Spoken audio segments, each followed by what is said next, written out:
Us penseis qu'on adut ava de zigas o skoazel da skol diwan louanek evit ar vugale de gavet bod vid o blave skol. Arok n'avait fait lochet gant ar manifestadeg e strejou ar bourg e va bet embannet eva un diskoul moton varvel, ou de pemzekte en entremar. Kelou mat am eus, kelou mat tre. Emban are Elena Louarn e el presidentez a Ranvro, e oa savet a du an olstrolegechou evit m'avait fait prenet ar skol breve skoz gant ur fram publik a fermet de ziwan d'or pris de reat.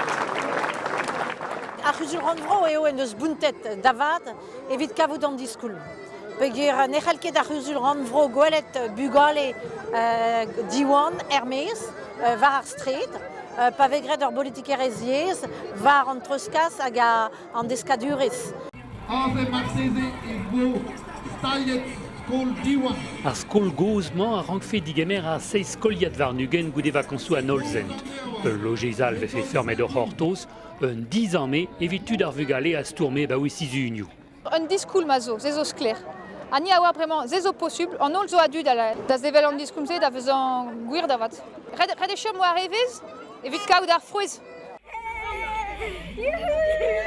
Rak buan e vore d'ober ma zo c'hant peur gempen a raktres evit a Nolzent.